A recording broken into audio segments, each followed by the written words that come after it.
and I've got Marie Timmins with me here. Hello. Isn't it true, Marie? Can you imagine a television show where everything is just good? No, not really. Would it be fun to watch? Well, Pollyanna? could be. Yeah, well, Did you ever see Pollyanna? No, I never have. Oh, man. Now, even the sound, have you seen The Sound of Music?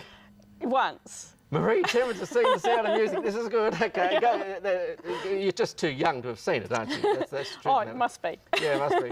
Well, Sound of Music, even The Sound of Music, a beautiful, beautiful film, required the evil works of the Nazis to make it impacting, didn't it? Yeah, there's still some good and bad in it. Oh, okay. So you couldn't imagine The Sound of Music where there wasn't anything wrong Not really. to conquer, where good wins against evil. There's always the good and bad in life, isn't there? You always want the good to win. You want the good to win? Yeah. Right. A movie where there's not the happy ending, it's always kind of disappointing. Now, you just look at a standard television guide and you think about this. Would any program that you actually watch on TV be exciting or interesting if there wasn't something bad in there somewhere? I mean, I'm going to think about one of Marie's favourite styles of programs. It's Law and Order. I love the intrigue. You like the intrigue? Yep. Oh, okay.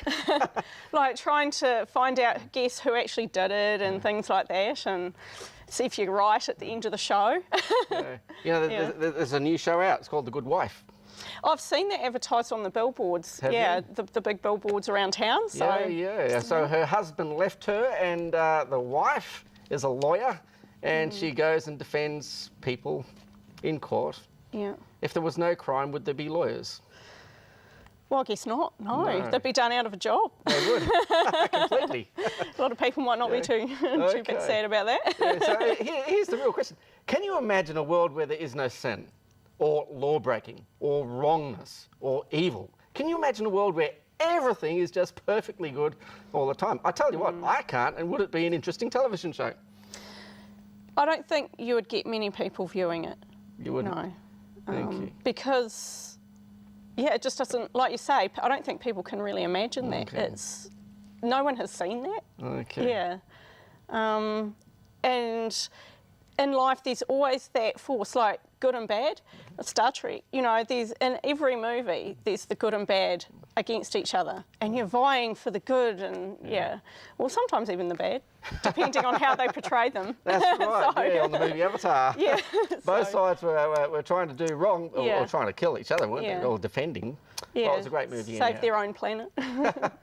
Now, in our world today, the concept of right and wrong, the clash between good and bad, good and evil, light and darkness, it still forms a great basis for us to watch real fun movies and think about real fun things in our world. If everything was always right, how would you react?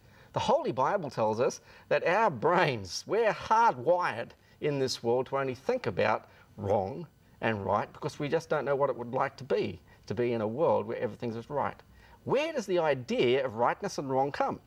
In the Holy Bible, you go all the way back to God's law given at Mount Sinai. What's it all about, and what was Moses talking about when he led the children of Israel out of Egypt?